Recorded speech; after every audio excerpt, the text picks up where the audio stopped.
Hi అండి, welcome to voice of the day. Please subscribe my channel. ఈరోజు మనసంతా నవ్వే ఫుల్ ఎపిసోడ్ మీకోసం. సిద్ధు తన గెస్ట్ హౌస్లో టీవీ చూస్తూ కూర్చుంటాడు. టీవీలో న్యూస్ వస్తుంది. సునంద ఇండస్ట్రియల్ ఇనాగరేషన్ ఫంక్షన్లో చిన్న అలజడి వచ్చింది.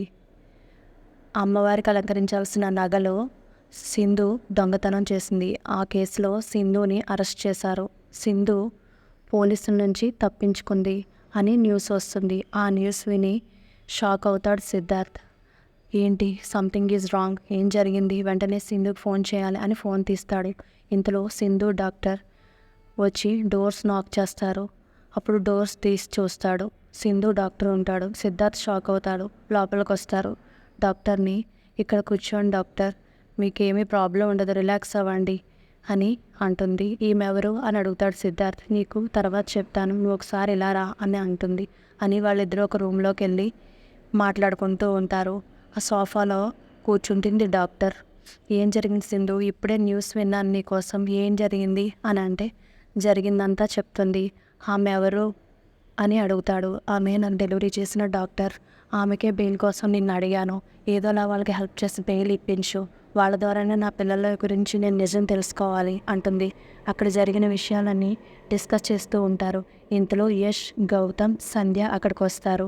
డాక్టర్ని చూస్తాడు యష్. సింధు ఏది అని అడుగుతాడు. మీకు దండం పెడతాను, నాకేం తెలీదు, నేను వెళ్ళిపోతాను, నన్ను వదిలేయండి అంటుంది డాక్టర్. ముందు సింధు ఎక్కడుందో చెప్తావా లేదా అని గౌతమ్, యష్ డాక్టర్పై అరుస్తారు. ఆ రూమ్లో ఉంది అని చెప్తుంది. అప్పుడు యష్, సంధ్య నువ్వు ఇక్కడే ఉండు అని చెప్పి Gautam, Yash room door open చేస్తారు. అప్పుడు సిద్ధార్థ్, సింధు మాట్లాడుకుంటూ ఉంటారు. నాకు తెలుసు సింధు, నువ్వు ఈ లాయర్ దగ్గరికే వస్తావని, నువ్వు వీడిని వదిలి ఉండలేవని నాకు తెలుసు అంటాడు యష్. దానికి సింధు, యష్ మర్యాదగా మాట్లాడు, మా ఇద్దరి రిలేషన్లో ఎటువంటి అపార్థాలు లేవు, నువ్వే అనుమానిస్తున్నావు అంటుంది. నీ రిలేషన్ కోసం నాకెందుకు, నా పిల్లలు నాకు ముఖ్యం, ఆ డాక్టర్ని తీసుకెళ్ళి వాళ్ళకి అప్పచెప్పి నా పిల్లల్ని విడిపించుకుంటాను అంటాడు.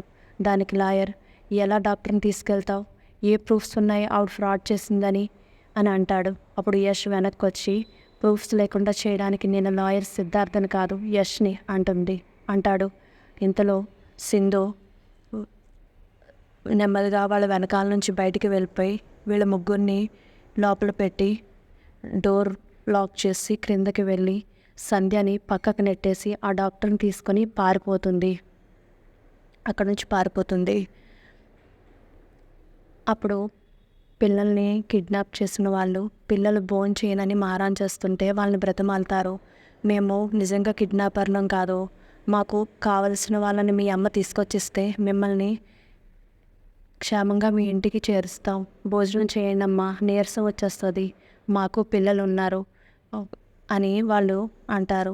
లేదు, మమ్మల్ని విడిచిపెడతామని చెప్తేనే మేము భోజనం చేస్తాం, లేకపోతే చేయం అని అంటారు. అప్పుడు సరే అయితే మీ అమ్మకి ఫోన్ చేస్తాను అని చెప్పి ఫోన్ చేస్తాడు. ఫోన్ చేసి, మీ పిల్లలు మా దగ్గరే ఉన్నారు, నువ్వు ఆ డాక్టర్ని తన భర్తని మాకు అప్పచెప్తే నీ పిల్లలు బ్రతుకుంటారు, లేకపోతే బ్రతుకుండరు అని అంటాడు.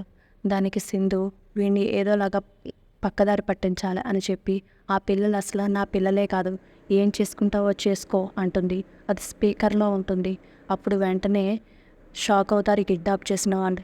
అదేంటి, పిల్లలు తన పిల్లలు కాదంటుంది, ఏదైనా చేసుకోమంటుంది ఏంటి అని షాకింగ్గా, ఇలా ప్లేట్ ఫిరాయించింది ఏంటి అని అంటారు. అవును, అదే నాకు కూడా డౌట్ వస్తుంది, అయినా సింధు మరి వాళ్ళ ఇంట్లో ఎందుకుంది అని అంటాడు ఒకడు. ఏమో అన్న, రిలేషన్ కూడా కావచ్చు కదా అంటాడు. అప్పుడు వాళ్ళు మాట్లాడుకుంటూ ఉంటారు. అప్పుడు శశి రిషితో అంటుంది, చూసావా, ఆమె నిజంగా మన అమ్మే అయితే పిల్లల్ని ఏం చేసుకుంటే చేసుకోండి అని అంది కదా, నువ్వే అమ్మ అమ్మ అని పిలుస్తున్నావు రిషి, ఆమెకి మనకి ఏ సంబంధం లేదంట, నిజంగా మన అమ్మ అయితే అలా మాట్లాడుతుందా, మనం ఇంత ఆపదలో ఉన్నప్పుడు అలా సంబంధం లేదు అంటుందా, నువ్వే ఇంక పైన అర్థం చేసుకో, సంధ్య మన అమ్మ అంటుంది. అప్పుడు రిషి అలా చూస్తూ ఉండిపోతాడు. ఏ తండ్రి కూడా పిల్లలు ఇలాంటి పరిస్థితిలో ఉన్నప్పుడు నా పిల్లలు కాదు అని అనదన్నా, ఎందుకు ఇలా అన్నది అని వాళ్ళు మాట్లాడుకుంటూ ఉంటారు. అప్పుడు అందులో ఒకడు ఇప్పుడే తేల్చేస్తాను అని చెప్పి మళ్ళీ సింధుకి కాల్ చేస్తాడు. సింధుకి కాల్ చేసి నీ పిల్లలు కాదు కదా, వాళ్ళని చంపేస్తున్నాను అంటాడు. వద్దు వద్దు, వాళ్ళని ఏం చెయ్యొద్దు అంటుంది. మరి నీ పిల్లలు కాదన్నావు కదా అంటాడు. లేదు, నా పిల్లలే, నేనే అబద్ధం చెప్పాను, క్షమించు అంటుంది. ఏంటి వేషాలు వేస్తున్నావా? 24 గంటల్లో ఆ డాక్టర్ని తీసుకొచ్చిస్తే నీ పిల్లలు బ్రతుకుతారు, లేదంటే ఈ జన్మలో నీ పిల్లల్ని నువ్వు చూడలేవు అంటాడు. దానికి సింధు చాలా షాక్ అవుతుంది. అడ్రస్ చెప్పు, నేను డాక్టర్ని తీసుకొస్తాను అంటుంది. అప్పుడు అడ్రస్ చెప్తాడు. నువ్వు డాక్టర్ని తీసుకొస్తే చూసిన తర్వాతే నీ పిల్లల్ని నాకు చెప్తాను, ఇదే చివరి అవకాశం, గుర్తుపెట్టుకో అని ఫోన్ కట్ చేసేస్తాడు. అప్పుడు సింధుకి ఏం చేయాలో ఆలోచిస్తూ ఉంటుంది. ఇంతలో యష్, గౌతమ్, సంధ్య ఇంటికి వెళ్తారు. అప్పుడు దమయంతి, అరే పిల్లలు కనిపించారా, ఆ డాక్టర్ సింధు కనిపించారా అని అడుగుతుంది.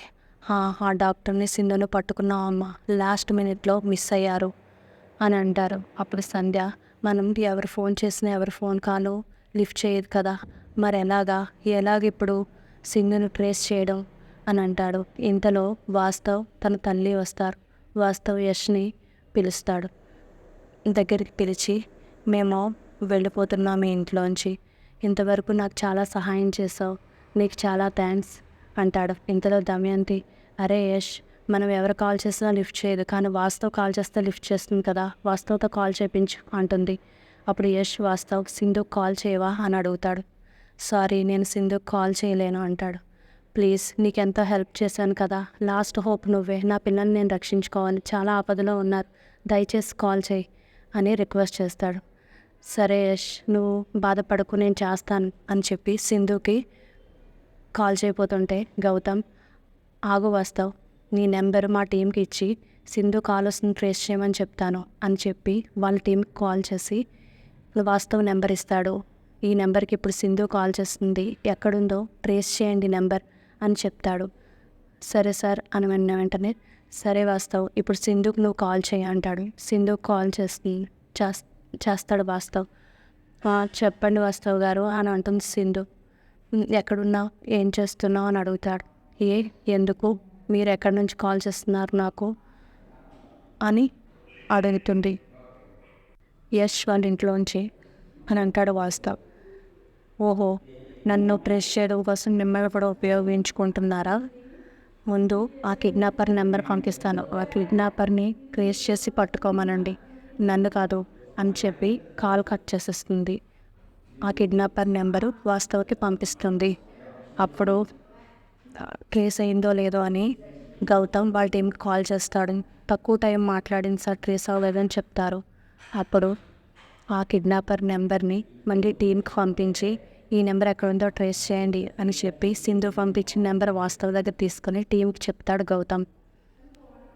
రిషి, శశిని గుర్తు చేసుకుంటూ యష్ వాళ్ళు అన్న మాటలు గుర్తు చేసుకుంటూ బాధపడుతూ ఉంటాడు. ఈరోజు ఎపిసోడ్ ఇది. Please subscribe my channel. Thank you for watching.